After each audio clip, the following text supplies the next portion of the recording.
found a puzzle piece. It's actually 1-4. Oh, 1-4. Of course, I can't easily get just the whole darn thing. I'll take it though.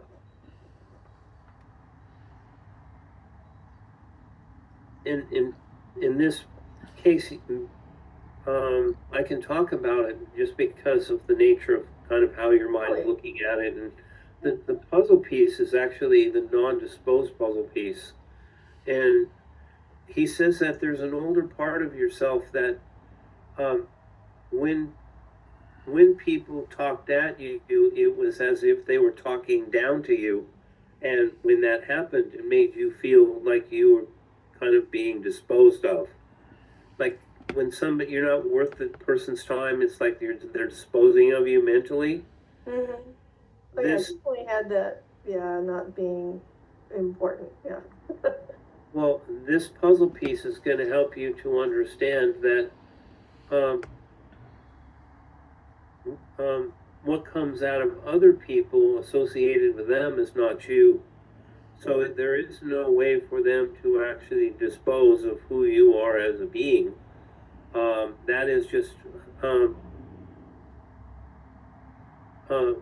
he says, how people see people most often is not how people actually are. And so it's very hard for us to actually get a view of who we are through another person anyways.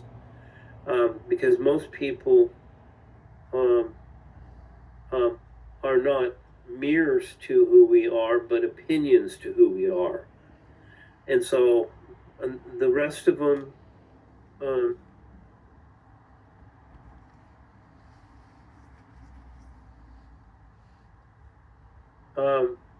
I asked TC why your mind broke it down to this, and it's interesting, his phrase, he said, he kind of repeated something that a thought inside of your mind, well, there's a lot of a-holes in the world.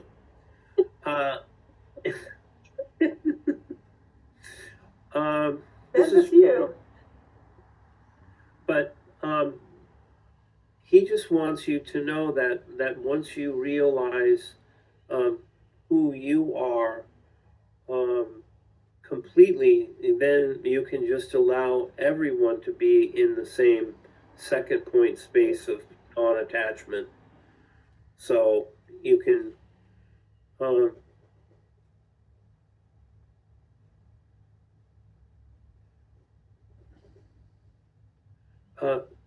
he says the puzzle piece doesn't have to be based in the differences of people, but in just the singular understanding of you yourself in association with them. I understand, yeah.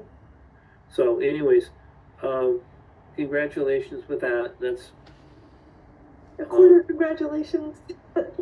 That's still it's still a realization, so accept it as being. Yes, yeah. Remember that in the non-linear world of compartments, there is no bigger or smaller. There is just the completion of what happens when we do have self-realization. So when I look into your Kelee, and JC says that there's something at about 3.12, and this is the range that your mind actually spotted this particular puzzle piece, because it is associated with the outside world. And,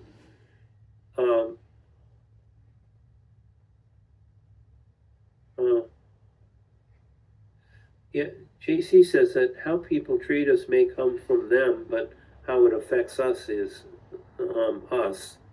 And this is, of course, what our spiritual path is about, because what comes from another is them, not us. But why we accept it into us when it becomes us, now it has become a spiritual matter for us to understand why we would allow someone who is not us to change us. Yeah, go ahead. And so that's kind of what your mind is looking at that particular level. There's another place that JC's pointing out at about 3.23.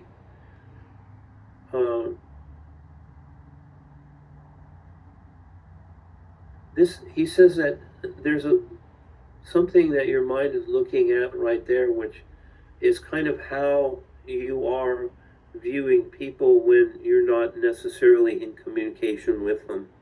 Like we all run across tons of people in our day that just kind of walk by, or they're in a store, or he says that there's a part of your mind that does wonder and understands that if I don't have contact with the person, there's really nothing that I need to do with them. But that doesn't mean that I still can't have the ability to have an experience inside of my own mind as to why it is that people are the way they are. And in this particular case, he says one of the things to really look for is to see the extreme differences in people. I mean, has any of you ever seen one person or two people that are identical? No. I mean, even with identical twins, you very quickly realize that they don't speak the same, they don't have the same mannerisms, they don't look the same. But when it comes to just like adults, you ever see two people who look the same? No, doesn't happen. And when you throw in this particular case, JC saying that the inside part associated with who that person is as a spirit, that's a whole nother thing. And so this is part of what your mind is.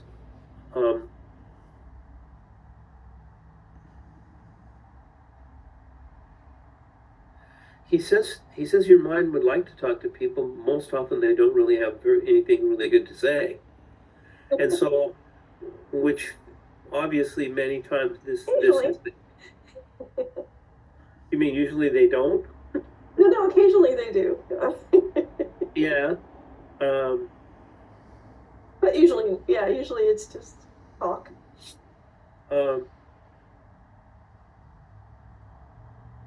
But JC's comment is that if you pay attention to the feeling on the backside of even at 3.23, he says there's another feeling that you will start to sense associated with you that actually doesn't have anything to do with who you are outside yourself. And when that happens, actually, you can go in and start finding places inside of yourself that actually are places. JC says that you actually don't have to have a fear of interaction because the interaction is only with you. And this happens when you can get into the place where you're, in this case, because you have two feeling places. You have the one associated with the soul mind, and then you have the deeper one that actually is closer to your spirit mind. When those two parts of ourself, because JC says there is no finer way to learn than mind to mind. We most often think of that only with another person, but he says you can't do that from soul mind to spirit mind. Really interesting. These are daily occurrences with you. I've never heard that before either. You can see it. It's absolutely true. I talk about it all the time, but I've never heard it like that. But he just wants you to know that if you're really going to understand your thoughts, the purest person to do it is you, not to ask other people's opinions about how you should be or your thoughts, but just truly learn how to get into the deepest part of yourself that has the highest. Not good at that. Yeah. That's why we're talking about it. He's just introducing it to you. So ponder that. You just found a puzzle piece because of it. So awesome. You feel good about that. I have a quick question about that. So I know that we take this stuff in from people. Is it partly because when we're young we don't know any better, or is it always because you're missing the puzzle piece? Well, the puzzle pieces are the curiosity. The missing ones are why we have curiosity, and we want to understand people. But unfortunately, many times we can open up to people and they shut us down. and then this becomes a problem for us and creates compartments, and that's when curiosity ends and fear begins. Right, right.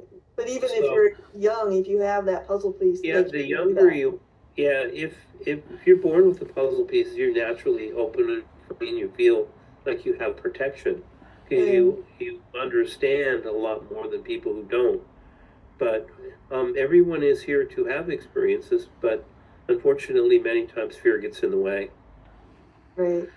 Yeah, yeah. So, Hope I have a lot less than I used to, but who knows? Awesome. so Thank you. okay, yeah, Uh, Tim Fox. Thanks so much, Karen.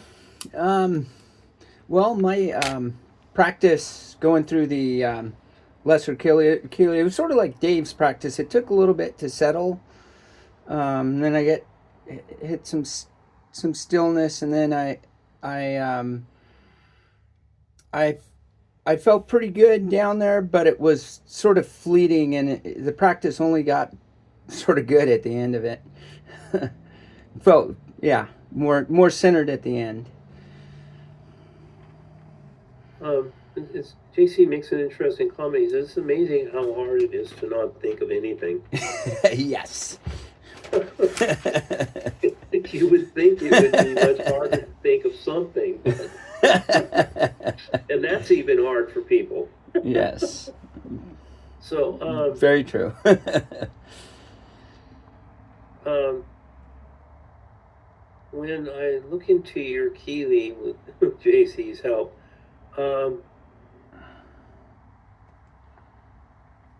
he wants to go to 3.13 in your mind right away, and um, he says so much of the upper levels of the mind um, have a lot more association um, with what's going on in the ego intellect range, just because at that particular level most of their focus is outward and associate up here and into the world that comes to us. um,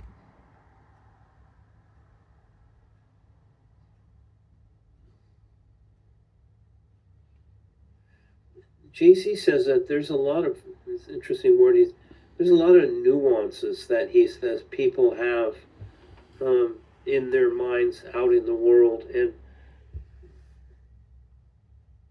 the interesting thing about nuances is it's kind of like a person who has a little bit of experience, um, but many times would like that to be much more than it is. And this, of course, is a person who wants to be knowledgeable because that makes us more acceptable in the world. But when you run into somebody that just has a nuance of information or knowledge, then what you're going to get is a very limited picture associated with what that is. And JC says most often those nuances come from a person's belief of knowledge or belief of belief itself. And so that's where most of the limitation comes. In this case, it's your mind trying to understand a deeper level of something that actually might not have depth. And but remember, just in seeing that, there is an understanding with that can actually free us from understanding that um, that when we are working with vibratory rates of limited understanding, the read of what that limited understanding is just how it is. And so this ends up becoming something that once we see that, we can realize that, okay, I might be looking for more in a place that doesn't have it. Most of this, actually, JC says, is is associated with the knowledge-based world, not necessarily. And he says when people have these nuances of, in this case, knowledge-based self-understanding, it's only because they haven't really known how to look into the mind. And most people only look into, and this is even unconscious, associated with the knowledge-based world or the ego-based world, the competitive world, which is that would be within, because you look at the competition for things in the world, which is one part of it, and then you look at the competition for knowledge in the world. And sometimes they come together, sometimes they're very separate. But all of that is something that JC says in the culture associated with like how people are, it is still something that your mind is looking to understand. That's a that's a big task, Tim. To want to. In fact, JC says this is part of what your mind needs to understand when you are trying to understand cultural differences in the world. There's a lot of them. And I mean, that's just in culture. Now let's throw in religions in culture. I mean, I think there's some 60,000 sects of Christianity. I mean, and every one of them think they're right. Uh, look at that. That's an awful lot of nuance of knowledge, and certainly in this case, it's knowledge that blocks self-understanding, because everything in religion is about is about your beliefs, not looking within to self-awareness.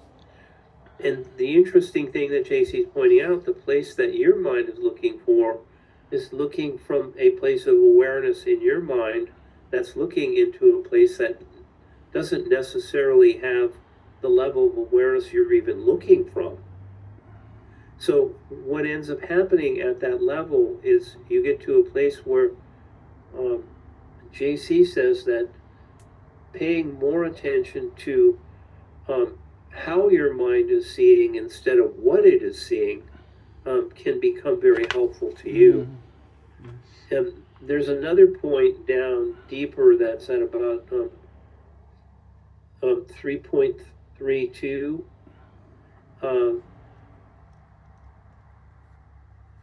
That JC says is much more personal, but he says your mind can sense that there's a level of detachment at the deeper level that there isn't at the other level, the 3.1 level, and your mind is still studying what that detachment means, because it's not quite sure whether or not that detachment is a form of separation, because it puts you in a place where you're very personal and unto yourself, and what your mind is sensing and wanting from other people is to have that same thing. But what if they don't? That will make you feel like there's a separation between you and them, because your mind is comparing to them, looking for a deeper level of depth that they may not have. And if this makes sense to you, and so what JC's saying is that when you're using your perception, and in fact, the more one-pointed you become, the more you realize it's just your perception. It's not a perception that you're looking to understand with another person. It's just your perception, period, associated with them. And when you have that perception is actually when you can get into a place where you can see things about the person that they may not know about themselves. We actually carry a lot of knowledge inside of ourselves, and JC says that your mind many times may sense that you're looking for something deeper in a person, but if that person doesn't know how to access that for themselves, there's nothing that they can share with you on a deeper level. That does not necessarily mean that just because a person can't access it doesn't mean they don't have something for you deeper to learn in their association. Um,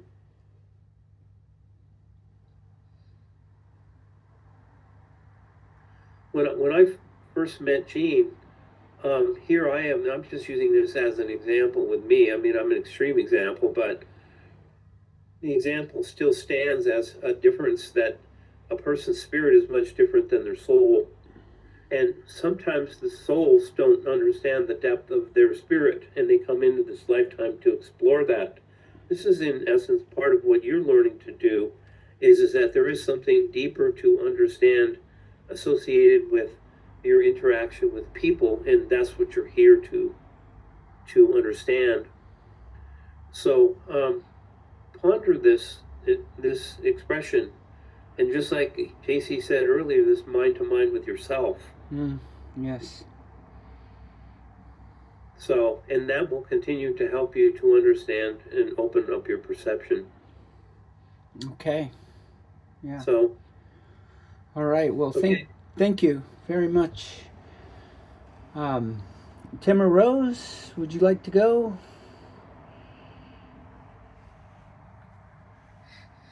Thank you, Tim. Mm-hmm. I'm